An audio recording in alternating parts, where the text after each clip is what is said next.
हमारे साथ हितेंद्र हैं। एक्साइड के 411 शेयर्स हैं इनके पास, 488 रुपये 58 पैसे के भाव पर। 5500 सुजलॉन भी इन्होंने रखा है, 63 रुपये 57 पैसे के भाव पर। 63 के आसपास सुजलॉन की खरीदारी है। एक्साइड का खरीद भाव है इनका 488 के पास। हरीश जी, क्या करना चाहिए दोनों में ही, एक्साइड और सुजलॉन? विश्वमोहन जी, पहले अगर एक्साइड की बात करते हैं, देखिए एक्साइड इंडस्ट्रीज जो ऑटो एंसिलरीज में है, बैटरी के पैक में काम करती है, जहाँ पे मुझे लग रहा है कि नीचे लेवल से एक बाइंग देखने मिल रहा है। स्टॉक प्राइस में थोड़ा मोमेंटम लैकिंग है, लेकिन मुझे लग रहा है कि नीचे लेवल जैसे आता है स्टॉक प्राइस, वहां से बाउंस बैक बिल्कुल देखने मिल रहा है। सो स्टॉक प्राइस में रिसेंट रैली में 200 डे जो एवरेज का सपोर्ट है, उसके ऊपर ट्रेड होते नजर आ रहा है, जो कि है 380 के अराउंड। मुझे लग रहा है कि 380 एक इमीडिएट सपोर्ट बन के रहेगा। ओवरऑल मुझे लगता है कि स्टॉक में थोड़ा ग्रेजुअली अप ट्रेंड पकड़ते हुए नजर आ रहा है, तो कुछ टाइम लग सकता है, लेकिन मुझे लग रहा है कि इस टाइम में स्टेडी अप ट्रेंड है, तो बने रहना चाहिए स्टॉक में। अगर शॉर्ट टर्म प्लेयर है तो मुझे जैसे बताया 380 का स्टॉप लॉस के साथ होल्ड बने रह सकते हैं शॉर्ट टर्म के लिए। अगर लॉन्ग टर्म है तो मुझे लग रहा है कि इसमें एक लॉन्ग टर्म भी होल्ड बने रह सकते हैं, क्योंकि जिस तरीके से स्टार्ट स्ट्रक्चर रिवर्सल होते हुए नजर आ रहा है, ओवरऑल मुझे तेजी नजर आ रही है स्टॉक में। तो शॉर्ट टर्म की बात करते हैं, वहाँ पे रेजिस्टेंस बने रहेंगे 435 के अराउंड। जब तक 435 है, उसके ऊपर अगर निकलता है तो स्टॉक पर और थोड़ा पोटेंशियल देखने मिल सकता है 450 के आसपास भी। तो ओवरऑल मुझे लग रहा है कि तेजी का ही रुझान है। शॉर्ट टर्म के लिए प्लेयर्स के लिए बिल्कुल 380 का स्टॉक के साथ बने रह सकते हैं एक्साइड इंडस्ट्रीज में।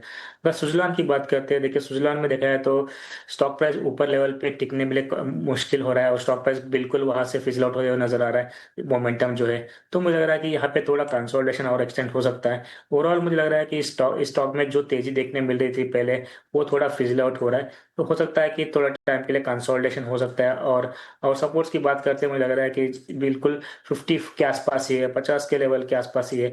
जब तक 50 के ऊपर है तो होल्ड बने रह सकते हैं। मुझे लग रहा है कि 50 के नीचे फिसलता है तो वापस इसका एक जो डाउन ट्रेंड है वो शुरू हो सकता है। तो उसके चलते मुझे लग रहा है कि और थोड़ा वीकनेस देखने मिल सकता है, जहाँ पे 46 और 42 के आसपास नेक्स्ट सपोर्ट बने दिखाई दे रहे हैं। तो ओवरऑल 50 के सपोर्ट के साथ बने रहना चाहिए। ऊपर की ओर भी रेजिस्टेंस की बात करते हैं, 58 के आसपास ही है। तो उसके चलते मैं एक थोड़ा कॉशियस अप्रोच के साथ 50 के स्टॉक के साथ बने रह सकते हैं स्टॉक में। तो 50 रुपए के स्टॉप लॉस को ध्यान रखिएगा, उसके साथ आप बने रहे। टेक्निकल नजरिया है सुजलॉन को लेकर। और एक्साइड 380 रुपए के एसएल के साथ बने रहने की सलाह हरीश जी की तरफ से आ रही है एक्साइड में, ये ध्यान रखिएगा लेवल्स का। शिवम है अगले दर्शक जिन्होंने सवाल भेजा है। 23 शेयर्स हैं इनके पास दीपक फर्टिलाइजर के, 1584 1584 रुपए के भाव पर इनको ने खरीदा है। नुकसान हो रहा है, क्या करना चाहिए हरीश जी? दीपक फर्टिलाइजर में बहुत ज्यादा नुकसान नहीं हो रहा है, 1485 के आसपास का भाव है अभी मार्केट प्राइस। 100 रुपए नीचे इनके खरीद भाव के बने रहे। अगर देखा है तो बिल्कुल ये फर्टिलाइजर स्टॉक्स में जो है कि जो थोड़ा मोमेंटम बीच बीच में थोड़ा फिजल आउट होता है, लेकिन मुझे लग रहा है कि जैसे अभी बारिश का सीजन खत्म हो चुका है, मुझे लग रहा है कि यहाँ पे एक अच्छा मोमेंटम देखने मिल सकता है वापस से। तो ओवरऑल मुझे लग रहा है कि इसमें अभी भी टेक्निकल भी देखते हैं तो मुझे लग रहा है कि higher top higher bottom intact है।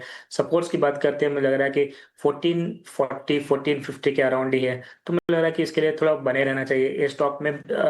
अप ट्रेंड दिखे की बात बिल्कुल अभी भी इंटैक्ट है। तो ओवरऑल लग रहा है कि बने रह सकते हैं स्टॉक में। और ऊपर की ओर की बात करें रेजिस्टेंस की, मुझे लग रहा है कि 1560 से लेकर 1650 के आसपास है। तो ओवरऑल मुझे लग रहा है कि इसमें बने रहना सकते हैं कुछ टाइम पीरियड के लिए, लेकिन स्टॉप लॉस जो भी है मेंटेन करना चाहिए 1440 का, और बने रह सकते हैं कुछ टाइम के लिए। तो बने रहने के लिए सलाह आपको दीपक फर्टिलाइजर में भी आ रही है। अगले दर्शक है रमेश हैं। बीईएमएल के 47 शेयर्स हैं इनके पास, 4647 के भाव पे। क्या करना चाहिए सर? बीईएमएल क्या राय है?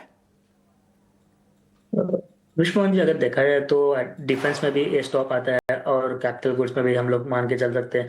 जिस तरीके से स्टॉक में एक कंसोलिडेशन में है, ऊपर की ओर रेसिस्टेंस की पहले बात कर लेते हैं, जहाँ पे 4650 से लेके 680 के आसपास रेंज में एक रेजिस्टेंस जोन है। मुझे लग रहा है कि इसी रेंज के आसपास आते ही स्टॉक प्राइस में वो अप ट्रेंड जो फिजल आउट होते हुए नजर आ रहा है।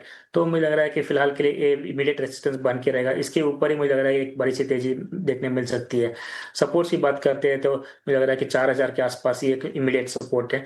तो मुझे लग रहा है कि ये जो है कंसोलिडेशन में अभी भी रह सकता है कुछ टाइम पीरियड के लिए। मेजर ट्रेंड इसमें अभी तक क्लियर नहीं है, तो हो सकता है कि कंसोलिडेशन एक्सटेंड हो सकता है। अगर इनका लंबा अवधि का रुझान है तो मुझे लग रहा है कि बिल्कुल अभी भी होल्ड कर सकते हैं। लेकिन जो भी है मुझे लग रहा है कि 4650 के ऊपर ही मुझे लग रहा है कि इसमें तेजी देखने मिल सकती है BEML में।